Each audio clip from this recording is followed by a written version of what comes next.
Alrighty, here we go. Here we go. So, starting here in, starting here in the bottom right corner of, I actually have no idea what this map is. There we go, Frost. It is from Team Wolt's Cam, but he is actually playing for Guns N' Roaches. It's Caterin. And in the bottom left corner of Frost, playing in green for Team Extraterrestrials Community. His team is down 0-2, asking if these games get casted. They indeed do, Fiend. I believe I told you this before you even played your game, son. It's Fiend. I like his icon. I'm not sure what that is. Is that like a bug of some sort, or is it a helmet? Looks like one of those like Skyrim helmets, but also looks like a bug. So, I don't know. If someone happens to know what the hell that actually is, you should probably tell me. The best, these are the best. These are the best because Extraterrestrials is playing. That's why these are the best. Very clearly.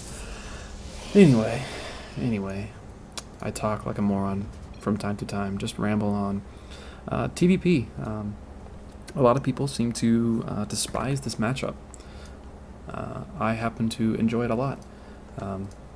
It can be extremely frustrating at times, given the AoE capabilities of the Protoss player, but it makes the most sense to me as a Terran player, and so it's kind of easy to do. And also, when I play PvT, it's also still makes the most sense because you just get a bunch of AoE and kill an opponent who doesn't know what they're doing. But it looks like Fiend is getting an early gas. I didn't see if that was on 13 or 12 or 14 or whatever, so could be seeing a Reaper expand or perhaps early mine dropping. I think Fiend is actually a fan of mine drops, so we'll have to wait and see. Meanwhile, Caterin is starting out quite standard. 13 gate, 14 or 15 gas. Was that a no? Okay, that was the 16 pylon. I was looking at the wrong supply for a moment there. So nothing out of the ordinary just yet from Caterin. Another thing that's very fun to do as a Protoss player against the Terran is that proxy Stargate play. Without a second gas down yet, I don't really expect to be seeing that coming out from the Protoss player. It does seem to be that it is going to be a Reaper expand for Fiend. I'd be curious if he's going to pull off gas at 50 gas, so he can just open up or get the more minerals that he wants and goes directly into a reactor, but does not seem to be the case. He's going to want to get into a factory a little bit earlier, or maybe get a very quick stem, or just perhaps another Reaper. This is a 4-player map, so as he does actually have the Reaper rallied across the map, so he won't be able to really tell what's going on for a while. A second gas has come down for Caterin, but as a Protoss that can really mean just about everything. It could be just an early expand play. So we'll have to wait and see what he actually does. If he does throw any tech, his pro does, by the process of elimination, figure out where the heck his opponent actually is, since he did go all the way up to the top right and all the way over to the top left, and he's yet to come down actually and see the bottom left where his opponent actually is.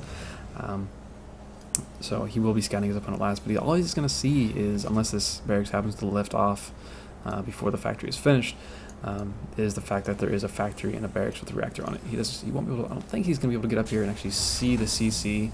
As I say that, he lowers a depot. If this depot doesn't get raised, this probe's going to get in. So the probe's going to get in, and never mind, it's going to see absolutely everything. But, oh well. First Reaper is coming in, but there's already a Stalker, so that Reaper's going to have to run away quickly, and without actually seeing anything just yet. Caterin is actually up to 400 minerals, or over 400 minerals now. And given his build, I would kind of expect to see an expansion very soon. And in fact, nope, yes, he is expanding right now. With a Stalker and a Sentry out already, he's going to feel pretty safe, knowing that all that his opponent has is this one Reaper. A few Marines have been coming out, but a quick expand of his own, so he knows he's alright for the time being. And again, it looks like Fiend's actually going to be going for some sort of mine drop play. He is making 2 mines, has 2 mines queued up, and is making a starport. So that will be nice to see, but the tech seems to be chosen for Caterin now. I like to call him Caterin for some reason. I don't know. His pronunciation is whatever. Twilight Council and a Robo coming down. Twilight was a little bit early.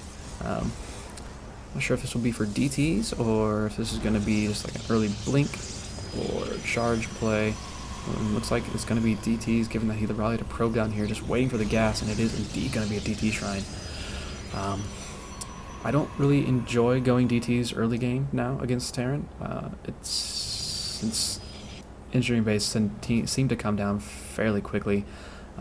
It's very easy to counter directly, regardless if you see it immediately or not. You still have the scans. It can be very, very annoying though if it's done very well. Reaper is going to get in here, and Reaper is going to get in, and it's going to see the DT shrine, so he knows it's coming already. We'll expect to see an engineering bay quite quickly. I was going to try to be a warp prism with DT drops, and the engineering bay is started. We'll see some turrets at the front and in each mineral line, most likely. And I'd kind of like to see Fiend move out and go attack right now, because his opponent really doesn't have anything. He's got the Mothership Core, which does have the overcharge, whatever. Go force an overcharge somewhere, but all he has otherwise is the single Stalker. And actually, did he cancel? He did cancel the DT Shrine and is going into Blink now. So good play by Caterin. The superfluous turrets are going to be thrown around, as you see. One at the front, one in this mineral line, one in this mineral line as well. Are going to be a little bit useless for a while. But it looks like Caterin is going to go poke out, but without a reinforcing pylon anywhere, and it's going to be a little bit ill-advised. He has put 2 Stalkers, and it looks like a Zealot into a Warp Prism. Looks like he's just going to want to go like drop this maybe over here, but there is a turret with a nice little bit of coverage. So it's going to be a little difficult for him to actually get in there. And this Stalker does start poking up, but he did see all this army here. I'm not sure if he actually was able to see the shadow for this mine. And if he didn't, that'll be a bit of a problem. But yes, this Warp Prison, that's what they're called. This Warp Prison is moving over, but it's going to run directly into some turrets. Oh, actually, it's going to be able to sneak into a non-turreted spot. But with just 2 Stalkers in this Zealot, it's all that really has around, and Warp Prism is actually going to be taken out. A nice little win there for him. So these 3 units are just kind of stuck here. He's going to pick off a couple units that he can. He actually could just go for this. Actually, Fiend is not choosing to attack. He's going to take out this turret. So for 2 Stalkers in his Zealot, he gets 1 Marine and a turret. But oh well. He is going to be going into Colossus, so not a huge deal. He did pause the production on the second engineering bay, not that any upgrades had been started in the first place. And is there Stem done? Stem's not even done. Stem's not even started. So Fiend's it seems like he's a little flustered. I think he's kind of still expecting to have DTs come in his face. Whoa, whoa, whoa, wording, whoa. I'm not sure how many people will catch that, but whoa there, buddy. He's still expecting to see DTs in his base, and he hasn't yet. So he's probably playing a little frightened, getting Combat Shield and Stem at the same time, and not started even until 10:50-ish or so. So it's going to take a long time for Stem to be ready. He is going to be trying to push out, but even with just the Mothership Core alone, with the overcharge against so few units, there's not really much that Fiend's going to be able to do. In response, he's just going to take a 3rd base. He knows that's kind of what he needs to do. And there's a scan. He's actually scanning both places. He sees exactly what his opponent has. And in response, he's going to drop some Widow Mines, which is actually a great decision. There are no observers out, I don't believe, anywhere. No, there's no... Yes, there is. Where'd he go? Where are you, Observer? Okay, the Observer is across the map, though. So these mines getting in here have a chance to do a good bit of damage. At the very least, it's going to deny mining for a long time in this area until another... Oh, 3 mines burrowed. If they can get shots off. Oh, that one got a lot of kills. 4 kills, 3 kills, and 0 kills in that mine. He does pick up 2 of them. He's going to try to get out. So 8 workers killed there. Nice little victory. Nice little stunting of his eco. But Caterin is kind of taking a unnatural 3rd location. A little bit hidden, but not quite hidden. He could actually just throw it up here. I'm not really sure why he doesn't. Excuse me. But he's choosing to expand over here for his 3rd base. It's a little bit unnatural. You expect to see a 3rd here, or more likely here for a Protoss player against a Terran at least, given you can't just drop back and forth in this little area. At the moment, Fiend is kind of in a good spot. Right now, his tech is a little bit behind, though. 1-1 is just about to finish up. A 2nd starport coming down since he did see the Colossus. And an armor is going to be finishing, so he can start 2-2 relatively quickly. But his opponent only has Blink, and he does have Colossus range, but only the 1 Colossus at the moment. His 2nd Colossus is going to be popping out relatively quickly. Canada's mineral line to stop any further Widow Mine harassment. Charge being researched at the Twilight Council. Also a cannon and his natural. It looks like he's expecting to see a drop. What the heck just died over here? What is that? What is, there it is, units lost. I'm not sure what that was. I think that was that, there was a medevac that got killed over there. I missed that. Oh well.